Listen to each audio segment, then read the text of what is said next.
नमस्कार, जय हिंद प्यारे साथियों। कैसे हैं आप सभी लोग? मैं आशा करता हूँ आप सभी लोग अच्छे होंगे और इंतज़ार कर रहे होंगे कि एक नोटिफिकेशन और आ जाए जिसमें ये ऐलान कर दिया जाए कि रेलवे ग्रुप डी की परीक्षा कब होनी है। और साथ के साथ एनटीपीसी के संबंध में भी बात करेंगे, मगर रेलवे ग्रुप डी के बारे में मेन यहाँ पर बात करेंगे। और साथ के साथ बात ये भी करेंगे कि भाई मैंने तो रेलवे ग्रुप डी का भी फॉर्म भर रखा है, मैंने फॉर्म भर रखा है एनटीपीसी का भी। इसके अलावा मैं तो सोच रहा हूँ इस साल और जो जो रेलवे की वैकेंसी आएगी मैं तो उन सब में फॉर्म डालूंगा, क्योंकि मेरे पास क्वालिफिकेशन भी 12th है। कुछ विद्यार्थी ऐसे होंगे जिनके पास ग्रेजुएशन होगी, वो तो ऑलमोस्ट हर एक एग्जाम में बैठने के लिए एलिजिबल है। तो एक सही रणनीति कि मैं तैयारी तो करूं, एक ही बार करूं, एक ही जगह से करूं, मगर मुझे अलग अलग प्रकार के डिफरेंट डिफरेंट कोर्सेज में भी एनरोल ना करना पड़े। इसके बारे में भी बात करेंगे आज के हमारे इस इवेंट में। मगर ये बहुत ही इंपॉर्टेंट सेशन है, यकीन मानिए, क्योंकि इसमें ना एक चीज़ मैंने मेंशन करी है। अगर आपने देखा हो, मैंने लिखा है 3 महीने में कैसे होगी तैयारी। इसके पीछे कुछ वजह है कि मैंने एक टाइम ड्यूरेशन सेट करी है कि 3 महीने, यही 3 महीने डिसाइड करेंगे कि मेरे आने वाले जीवन के जो बेसिकली 40 साल हैं, 45 साल हैं, अगर आप रिटायरमेंट एज देखते हैं उसके आधार पे बोल रहा हूँ, तो मेरे आने वाले जीवन के या बेसिकली आपके आने वाले जीवन के 40 से 45 साल कितने बेहतर गुजरने वाले हैं, और क्या पता बेहतर ना गुजरने वाले हों अगर आपने इस 3 महीने की रणनीति को फॉलो नहीं किया तो। ठीक, तो चलिए शुरू करते हैं। सबसे पहले देखिए एक महत्वपूर्ण अपडेट जिसके बारे में आप पहले भी जानते हैं, जिसके साथ आप पहले भी रूबरू हो चुके हैं। वो अपडेट कुछ इस प्रकार की थी कि फॉर्म भरने की ना जो अंतिम तिथि दी गई थी, यदि किसी विद्यार्थी को नज़र नहीं आ रहा है तो मैं जूम करके दिखाता हूँ ताकि आपको अच्छे से प्रॉपरली नज़र आए, आपके मन में एक डाउट ना बने। देखो, हम जानते हैं कि ग्रुप डी के जो फॉर्म भरने की लास्ट डेट थी वो थी 22 फरवरी 2025। उसे बढ़ाकर कर दिया गया था 1/3/2025, क्योंकि रेलवे ये नहीं चाहता कि बाद में विद्यार्थी बोले कि भाई मैं लास्ट में गया, मैंने साइड करी, मैं कर नहीं पाया, मेरे पास समस्या थी, पैसा नहीं था, और भी बहुत सारी प्रॉब्लम्स होती है एक विद्यार्थी जीवन में। वो विद्यार्थी ये समझ सकता है, या फिर एक ऐसा विद्यार्थी जो एक समय विद्यार्थी था आज टीचर है, वो समझ सकता है। तो बहुत सारी प्रॉब्लम होती है, कोई नहीं चाहता लास्ट टाइम पे फॉर्म भरना, मगर कई बार हालात ऐसे होते हैं कि 500 रुपये का इंतजाम भी करना बेहद कठिन हो जाता है। ठीक है, तो यहाँ पर अगर आप देखेंगे डेट एक्सटेंड कर दी गई है, और अगर आप देखेंगे कि फॉर्म में यदि आपने त्रुटि कर दी है, फॉर्म में यदि किसी प्रकार की कोई गलती करी है, तो उसकी डेट को भी एक्सटेंड किया गया है। उसकी डेट जहां पहले 25 फरवरी 2025 से लेकर 6 मार्च 2025 थी, उसे एक्सटेंड करके कर दिया गया है 4 मार्च से लेकर 13 मार्च 2025। ठीक है, अब एक तो चीज़ समझ आ गई कि डेट तो एक्सटेंड कर दी गई है, और मैं क्यों कह रहा हूँ कि यही 3 महीने इंपॉर्टेंट है। देखो यार, हम जानते हैं कि नोटिफिकेशन जो थी वो जनवरी के महीने में आई थी, और जैन के बेसिस पर अगर हम देखें तो फरवरी, मार्च, अप्रैल, मई, जून, एक 6 महीने या बेसिकली एक 6 महीने का टारगेट आपको सेट करना होता है। कब आई? जनवरी, 22 जनवरी के आसपास नोटिफिकेशन आई थी, मतलब जनवरी तो निकल गया था। ठीक है ना, तो फरवरी, मार्च, अप्रैल, मई, जून, जुलाई, तो लगभग लगभग आप मान के चलिए कि जून और जुलाई के दरमियान पेपर हो सकता है। आप बोलोगे इतने कैसे श्योर हो भाई? ऐसा थोड़ी है ना कि 5 साल बाद करवाएगा। अगर तुम ये सोचकर बैठे हो पेपर होगा 5 साल बाद, मैं तैयारी करूंगा 3 साल बाद, 2 साल में तो बढ़िया एकदम ग्रुप डी के लिए तैयार हो जाऊंगा, तो तुम्हारी गलतफहमी है। जितने भी फॉर्म्स उसने देखो अक्टूबर नवंबर के आसपास दिए थे, मतलब बेसिकली सितंबर, अक्टूबर, नवंबर, जो वो फॉर्म उसने दिए थे ना रेलवे के, उनके एग्जाम्स वो कंडक्ट करवाता जा रहा है। एनटीपीसी का भी कंडक्ट करवा लेगा, यकीन मानो। आरपीएफ कांस्टेबल के बाद उसी का नंबर है, बाकी कुछ बचता नहीं है। और जैसे ही कांस्टेबल आरपीएफ वाला कवर होगा, क्योंकि उसमें भारी भरकम संख्या में विद्यार्थी बैठेगा, उसके बाद उसके पास एक पेपर बचता है। वो क्या है? वो है रेलवे ग्रुप डी। अब रेलवे ग्रुप डी का एग्जाम आप जानते हैं लंबे समय तक चलेगा, मतलब बहुत सारे विद्यार्थी होंगे, मान लीजिए लगभग 20 दिन 25 दिन ये पेपर चल सकता है, क्योंकि अगर 1 करोड़ लोगों ने भर दिया, जिसकी संभावनाएं आप भी जानते हैं कुछ कम नहीं है, बहुत हाई है। मैं तो कम बोल रहा हूँ, शायद नंबर इससे ज़्यादा ही हो सकता है कि 1 करोड़ से भी ज़्यादा लोग रेलवे ग्रुप डी का फॉर्म डाल दें। ठीक, अब हमारी 3 महीने की स्ट्रेटेजी क्या होनी चाहिए? देखो यार, वो आज से ही शुरू करने वाली स्ट्रेटेजी है। अगर तुम सोचते हो मैं तो जुलाई से 3 महीने देख रहा हूँ आगे, तो अपने जीवन की सबसे बड़ी मूर्खता कर रहे हो। तुम्हारा आने वाला 40 साल 45 साल नौकरी पे डिपेंडेंट है यार। तैयारी कर रहे हो तो डिपेंडेंट है, मजाक कर रहे हो तो फिर कोई फर्क नहीं पड़ता, किसी को कोई फर्क नहीं पड़ेगा तुम्हारे लगने या ना लगने से। ठीक, चलिए, अब मैंने कहा कि 3 मंथ्स, अब आपकी 3 मंथ्स की स्ट्रेटेजी क्या होनी चाहिए एक बार ध्यान से देखिएगा। 3 मंथ्स की आपकी स्ट्रेटेजी होनी चाहिए। एक तो आप ग्रुप डी को तो टारगेट कर ही रहे हो, किसको? रेलवे ग्रुप डी को। मैं पूरा, चलो ठीक है, पूरा लिख देता हूँ।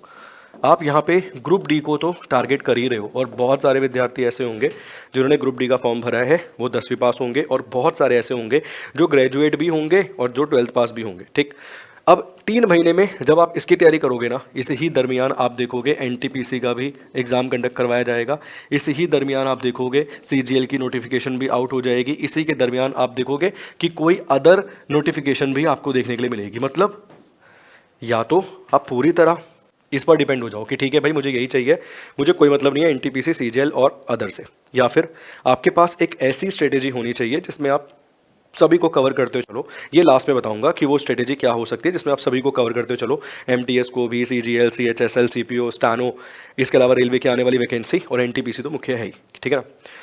अब पहले अगर हम रेलवे ग्रुप डी की बात करें, देखो अभी भी 90 डेज़ का समय है और मैं कहूँगा यार पेपर का लेवल ना बहुत, ऐसा नहीं कह सकते बहुत मुश्किल पेपर आएगा, धुआं काट देगा। वो जो भी बाहर निकल के बोल रहा है ना यूपीएससी का एग्जाम में, वो पढ़ के नहीं आया यार, है ना। पेपर सरल ही आएगा यार, पागल थोड़ी है 10वीं पेपर में वो तुम्हें यूपीएससी के क्वेश्चन डाल देगा। यूपीएससी में आप जानते हो सही मायने में स्टेटमेंट कंक्लूजन के सवाल पूछे जाते हैं।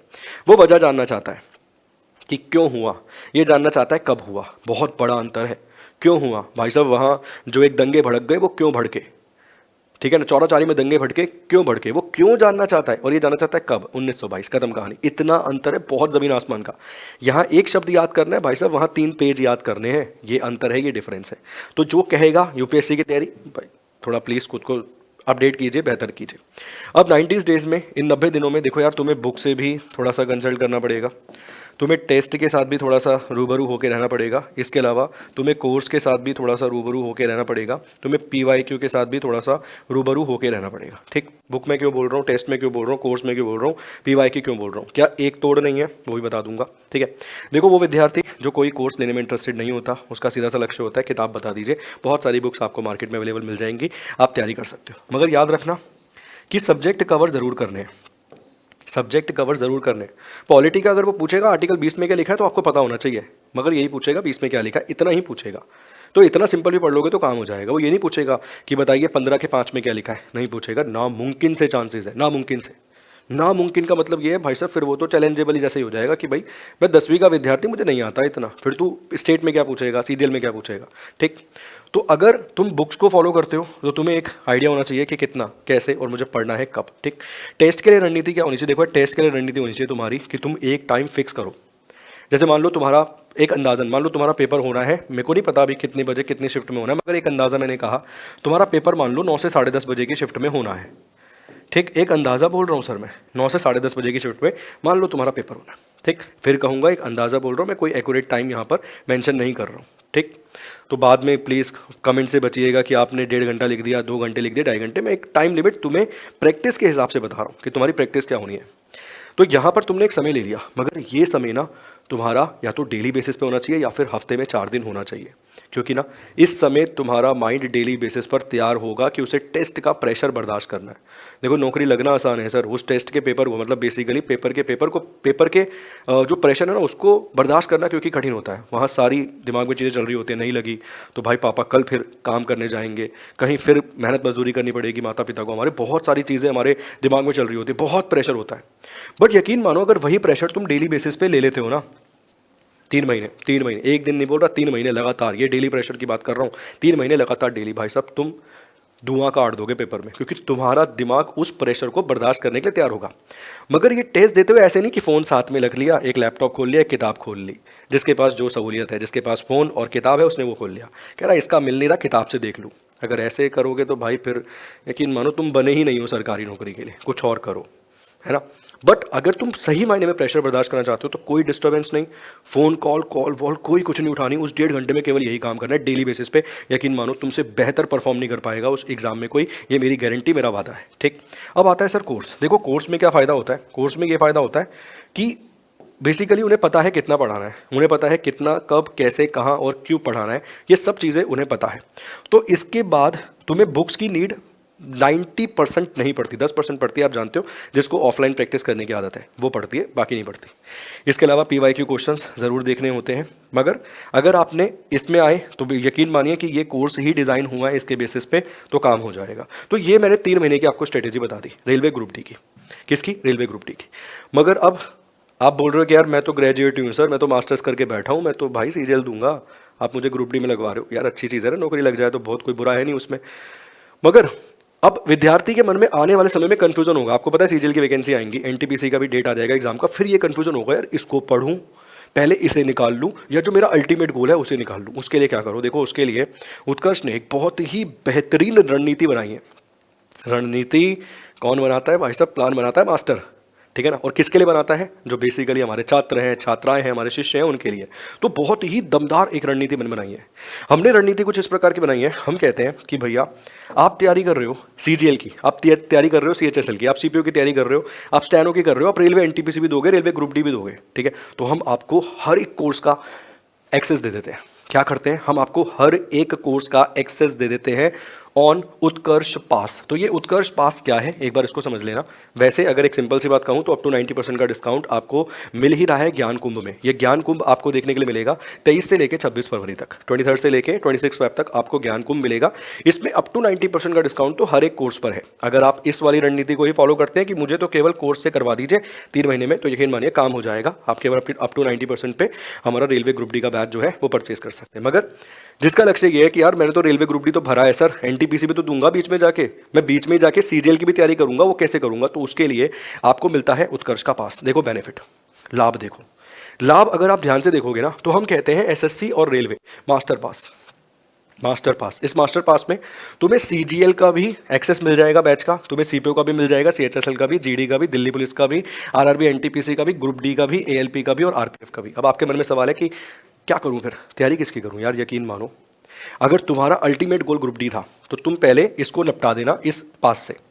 उसके बाद अगर बीच में तुम्हारे पास एनटीपीसी का काम आ जाए तो एक बार बैठकर तुम कंक्लूड करोगे क्या एक्स्ट्रा है, क्या एक्स्ट्रा है। देखो ध्यान से समझना, कई बार विद्यार्थी बोला मेरे को तो तैयारी करनी है ग्रुप डी की, क्यों मैं एनटीपीसी में? भाई ध्यान से समझना, बहुत महत्वपूर्ण चीज़ है। तुम ग्रुप डी के बैच में तैयारी कर रहे थे, एनटीपीसी ने डेट दे दी कि पेपर है भाई 10 दिन बाद, 15 दिन बाद, 20 दिन बाद, 25 दिन बाद। अब तुम्हें ऐसा लगता है कि यार रेलवे ग्रुप डी के हिसाब से तो काम कर लिया है, तैयारी कर लिया और बहुत अच्छी टॉप नॉच तैयारी कर ली है, अब मुझे एक स्टेप ऊपर आना है। तो यकीन मानो कोई अलग बैच खरीदने की जरूरत नहीं है, कुछ अलग करने की जरूरत नहीं है। तुम पास में हो, तुम एनटीपीसी वाले बैच में आए, तुमने देखा यार अच्छा ये टॉपिक हल्का सा एक्स्ट्रा पढ़ना है, ये टॉपिक हल्का सा एक्स्ट्रा पढ़ना है। 3 क्लासेस मान लो फंडामेंटल राइट की हो रखी है, 4 क्लासेस हो रखी है। तुम्हें पता है यार मैं ना 2 क्लासेस का काम तो कर चुका हूँ, ये 2.5 क्लास का काम कर चुका हूँ, अगर 1.5 का और कर लूँगा मेरा काम हो जाएगा। तो तुम 25 दिन में भी अपना एनटीपीसी तोड़ दोगे। सेम काम जब तुम एनटीपीसी तोड़ोगे ना तो तुम सीजीएल के लिए भी लगभग तैयारी कर ही रहे होगे। और वही स्ट्रेटेजी अपनानी है। जो यहाँ तुम्हें लगता है हमारा काम नहीं हुआ, वो अपना इसमें गए और इसमें कर लिया। मगर इसके लिए अलग अलग बैचेस को खरीदने की नीड नहीं है, कोई अलग बैच नहीं खरीदना, आपको खरीदना है मास्टर पास। और उस मास्टर पास में इन सभी कोर्सेज के एक्सेस आपको मिल जाएंगे टीयर 1 टीयर 2 के लिए। और एक और चीज़ याद रखना, देखो अप टू 90% का डिस्काउंट तो कोर्सेज पे है, मगर आप जब मास्टर पास परचेज करते हैं ना तो विद अप टू 90% प्लस 20% का एक्स्ट्रा डिस्काउंट आपको मिलेगा ऑन उत्कर्ष पास। मगर इसके लिए कोई कोड इस्तेमाल नहीं करना, और इसके लिए कोड इस्तेमाल करना है आपको कुंभ। तो ज्ञान के कुंभ में गोते लगाइए और भाई साहब इस बार सरकारी अफसर बन जाइए, या तो रेलवे ग्रुप डी में चयन हो जाइए, एनटीपीसी में चयन हो जाइए, अपने कांस्टेबल में चयन हो जाइए, या फिर अल्टीमेट मिनी आईएएस बन जाइए, सीजीएल में सेलेक्ट हो जाइए। इसमें क्या क्या बेनिफिट है? लाइव रिकॉर्डेड क्लासेस मिलेंगी, एमसीक्यू बैच मिलेगा। अब वो भी डाउट रहता है बच्चे का कि यार लाइव तो निकल गई सर, सीजीएल वाली क्या? अरे भाई रिकॉर्डेड है ना, तुझे लग रहा है तेरा हल्का कम रह गया, एक लेवल कम रह गया, एक लेवल कम को यहाँ निपटा भाई। पूरा क्यों करना कि कहाँ से उधार लिए हमने फंडामेंटल राइट, किस आर्टिकल से किस आर्टिकल में लिखे हैं, ये तो तुमने पढ़ लिया। आर्टिकल 32 को क्या कहा गया तुमने पढ़ लिया कि heart and soul of Indian constitution किसने कहा? बी आर अम्बेडकर साहब ने। सवाल पूछेगा नहीं, वो पूछेगा कि बताइए भारत के संविधान के जो भाग 3 है उसे किसने कहा है अंतरात्मा, इनर सोल? इसके लिए एसएससी ऑलरेडी पीवाईक्यू है सीजीएल का, मगर इसके लिए कुछ और शब्द का इस्तेमाल किया गया था, हिंदी में अंतरात्मा ही लिखा था पंडित जवाहरलाल नेहरू ने। तो एक लेवल ही तो ऊपर आना है, पढ़ तो चुके थे, उसके ऊपर एक लेवल आना है। वही क्लासेस को कवर कीजिए जहां से काम हो जाएगा, बस हो गया। Daily practice paper, weekly test, ask का डाउट, ये सब आपको मिलेगा इस अपने पास के अंदर, मास्टर पास। अब आपको लगता है कि यार मेरा तो ना थोड़ा ही रह गया है, 6 महीने में मैं निकाल दूंगा कोई ना कोई एग्जाम, तो आप 6 महीने का मास्टर पास खरीद सकते हैं। आपको लगता है नहीं यार मुझे समय लगेगा, इस साल बहुत भर्तियां हैं, धमाकेदार अपॉर्चुनिटी है, मैं सभी की तैयारी में कहीं ना कहीं व्यस्त रहना चाहता हूं, तो आप 12 महीने का पास ले सकते हैं। आपको लगता है कि नहीं यार मेरे को समय तो लगेगा और एक्स्ट्रा समय देकर मैं और बड़े एग्जाम्स को क्वालिफाई कर सकता हूँ, तो आप 24 महीने के पास में भी बेसिकली एनरोल कर सकते हैं, ज्वाइन कर सकते हैं। ठीक है, इसके अलावा आपको अलग अलग करके टेस्ट सीरीज नहीं, आप टेस्ट सीरीज में भी यही काम इंप्लीमेंट कर सकते हैं। तो ऑन उत्कर्ष टेस्ट सीरीज पास पर भी आपको 90% प्लस अप टू एक्स्ट्रा 20% का डिस्काउंट यहाँ पे मिल जाएगा। ठीक है ना, मतलब डिस्काउंट 90% अप टू, उसके अलावा एक्स्ट्रा 20% का डिस्काउंट मिलेगा ये टेस्ट सीरीज वाले पास पे। वही कहूँगा, रेलवे की कर रहे हो, सीजीएल की कर रहे हो, हर एक टेस्ट को आप प्रैक्टिस यहाँ पर कर सकते हो, अलग अलग कुछ नहीं खरीदना, एक ही बारी में काम हो गया। इसमें भी आपको क्या कोड यूज़ करना है, तो कुंभ ही कोड यहाँ पर आपको इस्तेमाल करना है। उम्मीद करता हूँ एक सही स्ट्रेटेजी, एक सही रणनीति हमने यहाँ पर डिस्कस की है। ग्रुप डी के साथ साथ अन्य एग्जाम्स को भी कैसे लेकर चलना है उसकी फिर भी कोई डाउट कोई समस्या रह जाए तो प्लीज़ कमेंट बॉक्स में कमेंट करके ज़रूर छोड़िएगा। Thank you so much. God bless you.